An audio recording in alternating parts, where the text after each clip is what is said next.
President William Ruto uria umuthi wikinyiti igongona-ini ria kanitha kaunti-ini ya Kisii guku agikinya na kihiri kia atongoria kwendia kioneki giake undu umwe na gutetera wathani wake.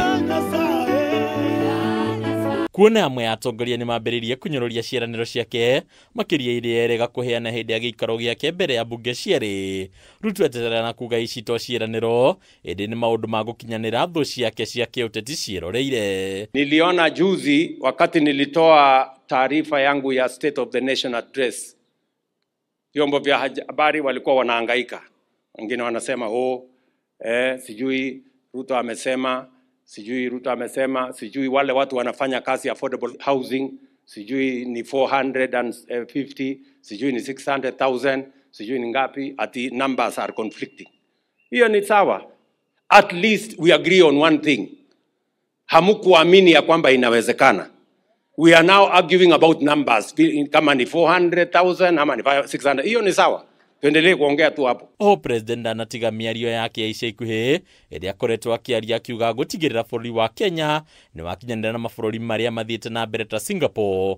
Akiuga uyu ni undu ungihoteka kuona ari na thiri ya gukinyia bururi ha. Niko na imani ya kwamba hii nchi yetu kwa mapenzi ya Mungu, mkiona yale tunafanya, mambo ya affordable housing inaendelea, kujenga masoko inaendelea, barabara zinaendelea, kuunganisha stima inaendelea, mambo ya hostels inaendelea.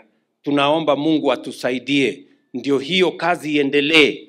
Tuhakikisha kwamba tunajenga zile barabara. Sasa nimesema tutajenga kilomita 20,000 mpya ya barabara. Agatariria ati mwena wa mung'ethaniro nduri na wira ungi otiga gutinda ukihura ciaraniro ciake hatari undu meragira muingi kana kioneki mendagia. Nikisema ya kwamba tutajenga barabara dual carriageway kutoka Nairobi, wale watu wa maono ndogo, the people of average thinking, small thinking, wanasema haiwezekani. Mimi nawaambia it can be done and we are going to do it. Nyinyi mnanielewa? Kama wengine walifanya, nani alituroga Kenya tusifanye? Si tutafanya? Yes, we are going to do it.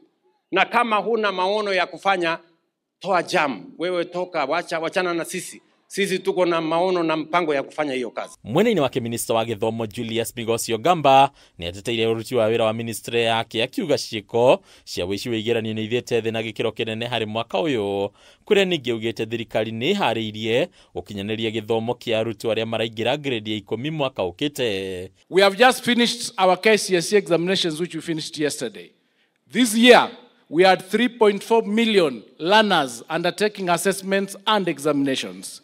Out of the 3.4 million, we only registered 418 instances of malpractices in the whole country, a reduction from 600 in 2024. The government is in control in ensuring that the transition to grade 10 is on course, and no parent, no learner, no teacher should be worried that the transition will not happen. Adini Kavime TV retora kwenye Bataru wa Mwangi. Mungu awabariki.